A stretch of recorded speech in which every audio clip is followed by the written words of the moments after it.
মসজিদের সম্মানিত মুসল্লিয়ানে কেরাম, সকল শ্রেণী, সকল পেশা, সকল বয়সী সকলের প্রতি পর্দার আড়ালের মা-বোনদের প্রতি সালাম জানাই। আসসালামু আলাইকুম ওয়া রাহমাতুল্লাহ। বাংলাদেশের যারা আছেন তাদের জন্য আমরা আমাদের শুভকামনা। মহান রব্বুল আলামিন যেন আপনাদেরকে আলোর পথ দেখান, কল্যাণের পথ দেখান। সকলে বলেন আমিন। আমরা সবার কল্যাণ চাই। রাহমাতাল লিল আলামিন, তিনি তামাম জাহানের জন্য রহমত স্বরূপ। সুবহানাল্লাহ। রহমত শুধু মুসলমানের জন্য নয়, শুধু ইমানদারদের জন্য নয়, এর রহমত হলো সারা দুনিয়া যত সৃষ্টিরাজি আছে সকল সৃষ্টির জন্য আল্লাহ তাআলা আমার দয়াল নবীকে রাহমাতাল লিল আলামিন হিসেবে ঘোষণা করেছেন। বলেন সুবহানাল্লাহ। আবার প্রিয় ভাইরা, কুরবানি চলতেছে। আমার আল্লাহ রাব্বুল আলামিন কুরআনুল কারীমে বলতেছেন, লা ইয়ানালুল্লাহু লুহুমুহা ওয়ালা দিমাউহা ওয়ালাকিন ইয়ানালুহু তাকওয়া মিনকুম। ওয়া বান্দাবান্দিরা, তোমাদের উপরে যাদের কুরবানি ওয়াজিব হয়ে গেছে, যারা কুরবানি করবে, তোমাদের কুরবানির গোশত আমি আপনাকে নিয়ে যাই না, কুরবানির রক্ত আমার কাছে পৌঁছায় না। তোমাদের তাকওয়া, তোমাদের পরহেজগারি, তুমি যে আমার রাস্তায় আমার বান্দা বান্দির খেদমত করার জন্য, মেহমানদারি করার জন্য তোমার কষ্টে অর্জিত টাকা দিয়ে তুমি পশু কুরবানি করতেছো, তোমার এই পরহেজগারিতা আমি আল্লাহ দেখি। আল্লাহ কি মাংস নিয়ে যান? আমাদের জন্য নিয়ে গেছেন। তিনি দেখেন আমি কি আল্লাহর জন্য কুরবানি করতেছি নাকি মানুষকে দেখানোর জন্য করতেছি, এটা আমরা দেখেন। যদি আল্লাহ রাব্বুল আলামিনকে খুশি করার জন্য আমরা কুরবানি করে থাকি, হাদিস শরীফে আসছে আসরের ময়দানে ৩০,০০০ বছরের সিরাতের পুল চুলের যে জীবন, যেটা খালি চোখে দেখা যায় না, এই পুল পার হইয়া মানুষ কেমনে যাবে? সিরাতের পুল এই কিতাবে যখন পড়া হয় চোখের পানি ধরে রাখা যায় না। ওই সিরাতের পুল পার হইয়া যখন যাবে, যারা কুরবানি দিবে, যাদের কুরবানি আল্লাহ তাআলার জন্য হবে, ওই কুরবানির পশুর পিঠে চড়াইয়া বিজলির আকারে ৩০,০০০ বছরের পুল নিমিষের মধ্যে, পলকের মধ্যে পার করে দিবে। আল্লাহ রাব্বুল আলামিন বলেন, ফাসাল্লি লিরাব্বিকা ওয়ানহার। তুমি যদি তোমার রবের জন্য নামাজ আদায় করো, তোমার রবকে সিজদা করো। আল্লাহ বলেন, রবের প্রতি যখন তোমরা সিজদা করো, তাসজুদু ওয়াক্তারিব, তুমি সবচেয়ে আমার নিকটবর্তী হয়ে যাও। বলেন সুবহানাল্লাহ।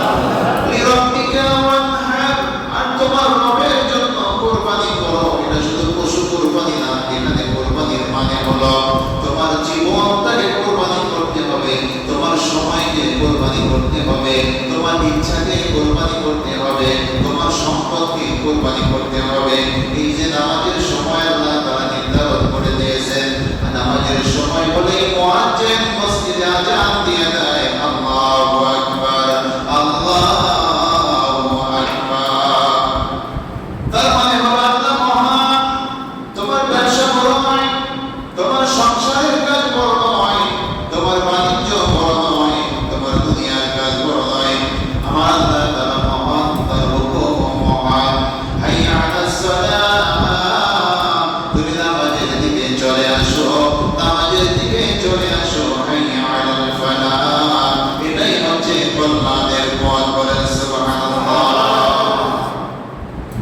এই সময়টাকে আপনারা যারা দুনিয়ার কাজকর্ম ফেলে রেখে মসজিদে চলে এসেছেন, ব্যবসা বন্ধ রেখে এসেছেন, বাড়ির কাজ ফেলে রেখে এসেছেন, এই সময়টা হলো আল্লাহর রাস্তায় কুরবানি করা। বলেন সুবহানাল্লাহ। আর যারা আসে নাই ব্যবসার জন্য, তারা কুরবানি করতে পারে নাই, আমার আল্লাহ বলেন যখনই আযান দেওয়া হয়ে যাবে মসজিদে তোমাদেরকে মুয়াজ্জিন ডাকবে নামাজের জন্য, দুনিয়ার কাজকর্ম বন্ধ করে দাও। আল্লাহ তাআলা জানে আমার বান্দা বান্দির জন্য সবচেয়ে বেশি প্রিয় ব্যবসা নগদের টাকা পাওয়া যায়। আল্লাহ বলেন এই ব্যবসা বন্ধ করে দাও।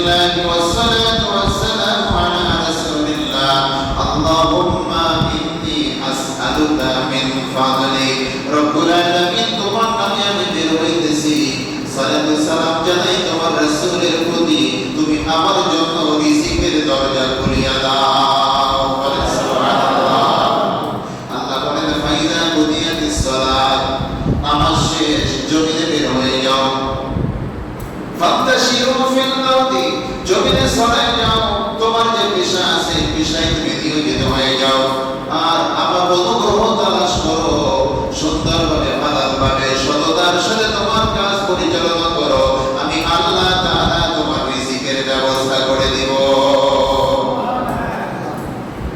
রিজিকের মালিক কে আল্লাহ রাজ্জাক কে আল্লাহ আল্লাহু ইয়ারযুকু মান ইয়াশাউ বিগাইরি হিসাব আল্লাহ বলেন আমি আল্লাহ যাকে খুশি তাকে বিনা হিসাবে রিজিক দান করি বলেন সুবহানাল্লাহ আমাদের দেশে একজন দুইজন নয় হাজার হাজার মানুষ আছে তার কত সম্পদ আছে কত টাকা আছে সে নিজেও জানে না ব্যাংক ব্যালেন্স কত আছে নিজেও জানে না যে তার এই মুহূর্তে কত টাকা আছে আসলে এরকম মানুষ আমাদের দেশে এই সমস্ত ধনীরা যদি যাকাত দেয় আমাদের দেশে প্রত্যেকটা গরিব মানুষ কোটি কোটি দেয় সুবহানাল্লাহ এই সম্পদ দিছে কে আল্লাহ আল্লাহ বলেন আমি তোমাকে ব্যবসায় বরকত দেব যদি না সময় মতো নামাজ আদায় করো আমি আল্লাহ তাআলা তোমাকে হুকুম করেছি নামাজ আদায় করার জন্য নামাজের সময়টুকু তুমি ব্যয় করো আল্লাহ তাআলা বলেন হে বন্ধু আপনার উম্মতদেরকে জানায় দেন যখনই সময় হবে সময় মতো যদি সঠিকভাবে আমার মহব্বতের সাথে নামাজ আদায় করে আমি আল্লাহ তার জীবনের গুনাহগুলো ক্ষমা করে দিব শুধু তাই নয় বন্ধু আমার আপনার উম্মতের জন্য আমি আল্লাহ তাআলা কবরের আযাব মাফ কইরা দিব বলেন সুবহানাল্লাহ তার জন্য জান্নাতের আটটি দরজা খুলিয়ে দিব সেই দরজা দিয়ে মনে চায় সেই দরজা দিয়ে আমার জান্নাতে প্রবেশ করবে ও বন্ধু এছাড়াও আমি তাকে 5টা পুরস্কার দিয়ে দিব কয়টা পুরস্কার 5টা পুরস্কার আমি দিব স্পেশাল সেটা কি এক নম্বরে হলো তার রিজিকের কোনো অভাব থাকবে না তার রিজিক যা প্রয়োজন আমি আল্লাহ পূরণ করে দেব বলেন সুবহানাল্লাহ দুই নম্বর মৃত্যু যন্ত্রণা থাকবে না মায়ের কোলে যেমন শিশু দুধ খাইতে দুধ পান করতে করতে ঘুমায় যায় আমি আল্লাহ তাআলা তেমনি ভাবে তার মরণ দেব বলেন সুবহানাল্লাহ কবরের আযাব থাকবে না কবরে যাওয়া মাত্র আমার বন্ধু দয়াল নবীর সাথে দিদার হয়ে যাবে তার কবরটা চোখের পাওয়ার যতদূর যায় প্রশস্ত হয়ে যাবে আল্লাহ তাআলার পক্ষ থেকে জান্নাত থেকে তার বিছানা কবরের মধ্যে বিছায় দেওয়া হবে আল্লাহ তাআলা এমন আরামের ঘুম বানায় দিবেন জান্নাতের সাথে কবরের সাথে দরজা কইরা কিয়ামত পর্যন্ত এক ঘুমে কাটায় দিবে বলেন সুবহানাল্লাহ আসলের ময়দানে ডান হাতে আমলনামা দিবেন আর জিজ্ঞাসা করবেন তোমার নাম কি বাপের নাম কি আমলনামা তোমার হ্যাঁ চলে যাও তোমার জন্য জান্নাত রেডি আছে পলকের সাথে সিরাতের পুল পার করাইয়া জান্নাতের মধ্যে তাকে দাখিল করে দিবেন বলেন সুবহানাল্লাহ আমার প্রাণের ভাইরা মা বোনেরা আল্লাহ রাব্বুল আলামিন বলেন হে বন্ধু আমার যারা আমার নামাজের পাবন্দি করবে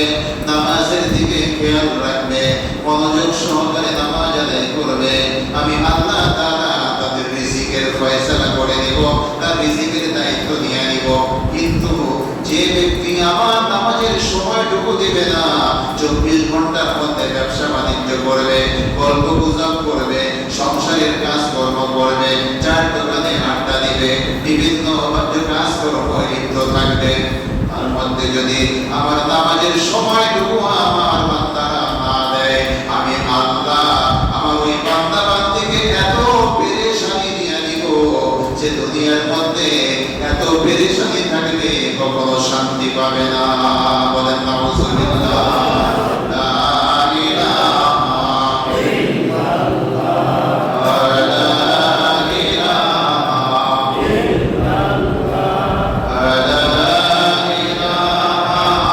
ইল্লাল্লাহ মুহাম্মাদুর রাসূলুল্লাহ লা ইলাহা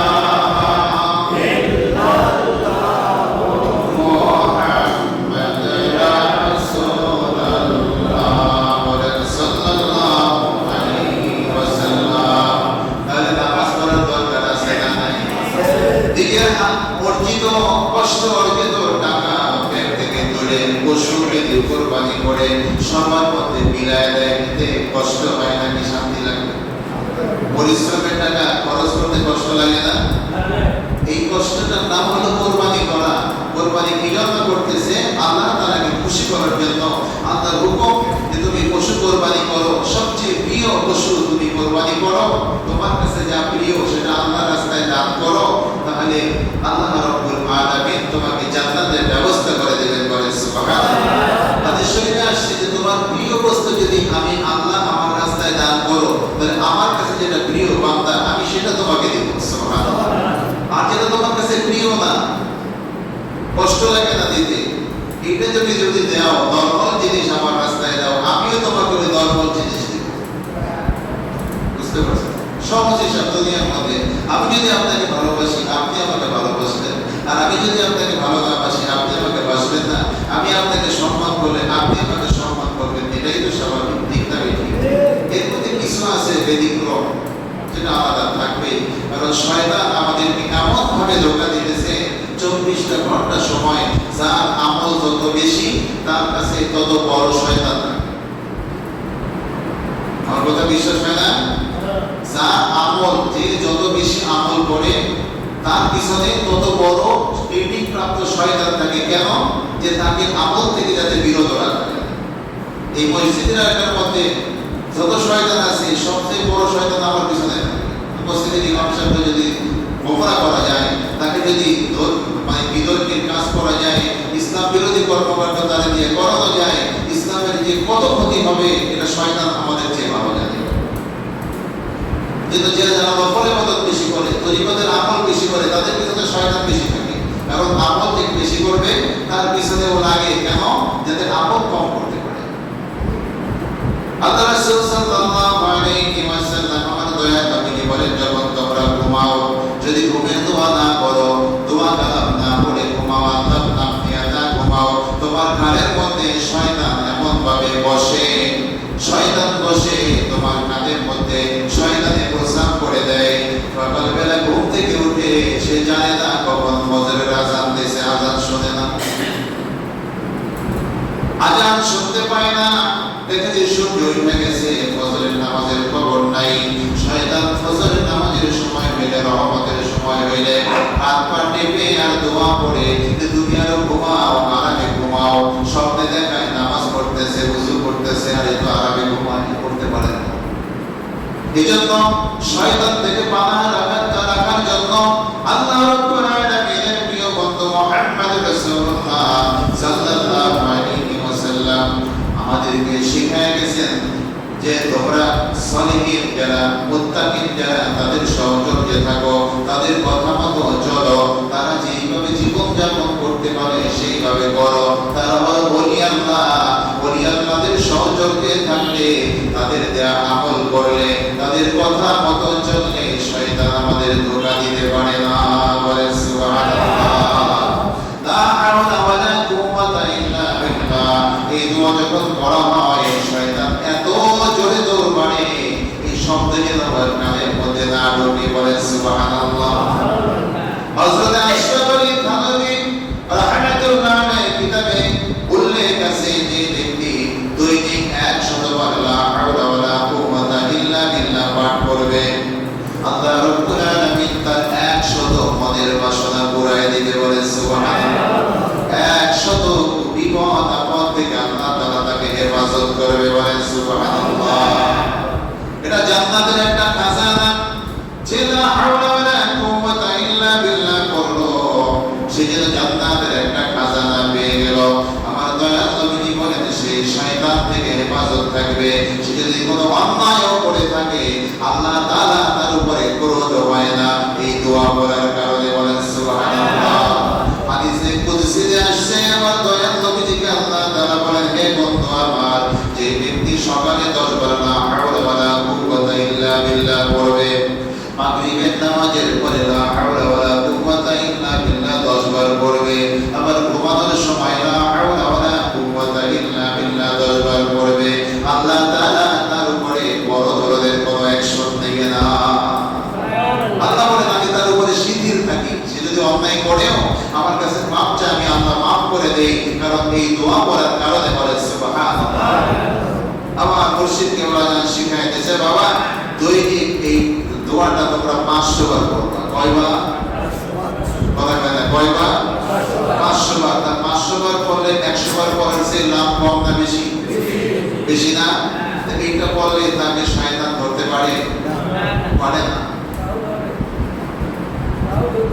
দরবার তো চাইবেই, চোরে তো চুরি করতে চাইবেই, যদি বেড়া দিয়ে রাখে তাহলে ধরতে পারে না।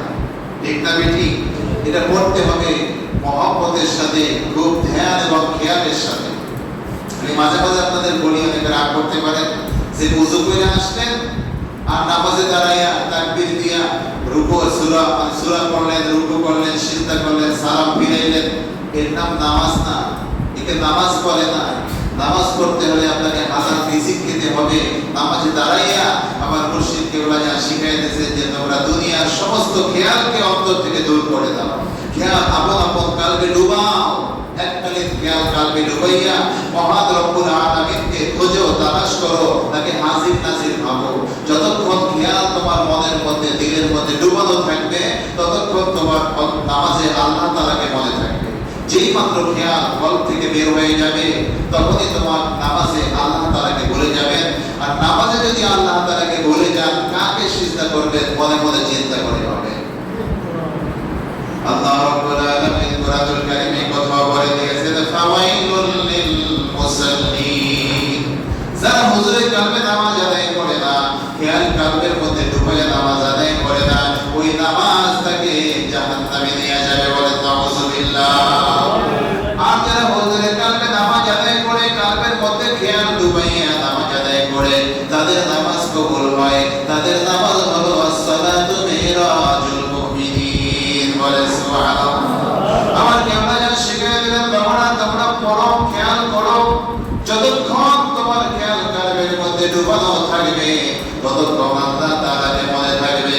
যেই মাত্র খেয়াল কল থেকে বের হয়ে যাবে, নামাজে আল্লাহ তাআলাকে ভুলে যাইবা, কাকে সিজদা করবা মনে মনে চিন্তা করে ভাবো, তখন নামাজের মধ্যে দুনিয়ার চিন্তা ভাবনা আসে, দোকানের ব্যবসা বাণিজ্যের হিসাব নিকাশ আসে, অফিসের হিসাব নিকাশ আসে, স্ত্রী কি বাজার করতে বলছিল সেই বাজারের কথা মনে আসে, পুরনো বন্ধুর কথা মনে আসে, যেই জিনিস সারাদিন বাসায় খুঁজে পান না নামাজের মধ্যে সেই কথা মনে আসে। আল্লাহ তাআলাকে বাদ দিয়ে দুনিয়ার চিন্তা ভাবনা নামাজে যখন আসে, তখন ওই নামাজটা হয় গায়রুল্লাহর নামাজ। আল্লাহর বাদ দিয়ে দুনিয়ার চিন্তা ভাবনার নামাজ। এটা হলো শিরক। এটা কি? শিরক। এই নামাজ নামাজ না। তাই নামাজ দুই ধরনের, একটা হলো শিরকি নামাজ, আর একটা হলো আল্লাহ তাআলার জন্য মিরাজুল মুমিনিন, মুমিনদের মিরাজের নামাজ। বলেন সুবহানাল্লাহ। আমার কেবলা জান শিখায় দিলেন, বাবারা আপনারা খেয়াল করেন না, সালাতা ইল্লা বিহুজুরিল কালব। ওই নামাজ নামাজই নয় যেই নামাজের মধ্যে হুজুরি কালব থাকে না। দয়াল নবী যে বলেছেন হুজুরি কালব আবার কি, সেটাও বলা হয় যে আপনার সামনে আপনি মন এবং মুখ ত্যাগ করিয়া আল্লাহ তাআলাকে হাজির নাজির মহবেত জানিয়া এই হুজুরি কালবে সিজদা করেন, এটার নাম হলো হুজুরি কালব। এভাবে যদি আপনি নামাজ আদায় করতে পারেন, তাহলে আপনার প্রত্যেকটা রুকু, প্রত্যেকটা সিজদা, প্রত্যেকটা সেকেন্ড আল্লাহ তাআলার দরবারে কবুল হবে। আল্লাহ রাব্বুল আলামিন নামাজের মধ্যে আপনাকে দেখা দিয়ে দিবেন। দুরূদ শরীফ পড়েন, আল্লাহুম্মা সাল্লি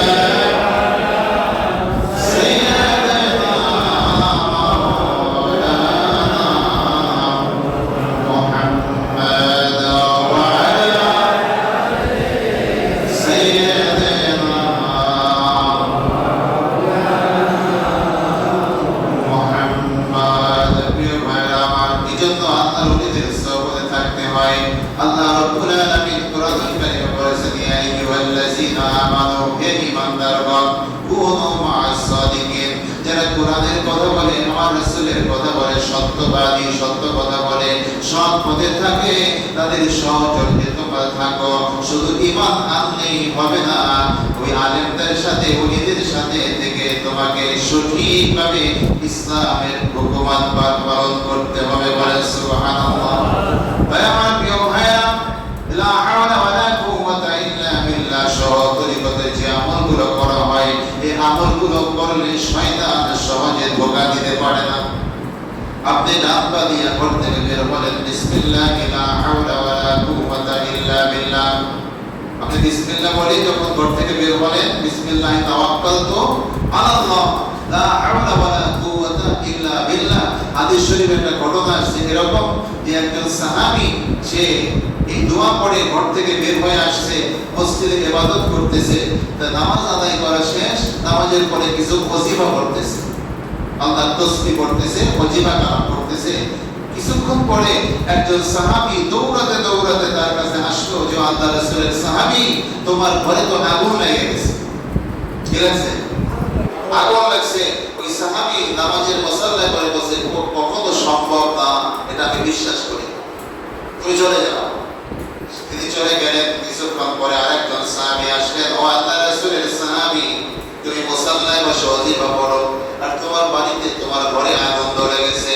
বলল, আল্লাহর কসম করে বলি আমার ঘরে আগুন লাগতে পারে না। বলে সুবহানাল্লাহ। কি বিশ্বাস ছিল তাদের। আবার কিছুক্ষণ চলে গেল, ওজিফা পড়তেছে, কোনো টেনশন নাই, কোনো উদ্বিগ্ন নাই, কোনো চিন্তা নাই, নিশ্চিন্তে লা খাউফুন আলাইহিম ওয়ালা হুম ইয়াহজানুন।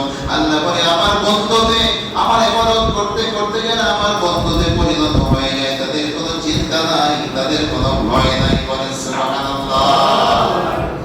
তিন নম্বরে দ্বিতীয় জন এসে আমার বলল, ও আল্লাহর রাসূলের সাহাবী, তোমার ঘরে তো আগুন ধরতেছে, তুমি এখন ওই মসজিদে বসে আছো। বলছে, মসজিদ কালে আমার ঘরে আগুন লাগতে পারে না।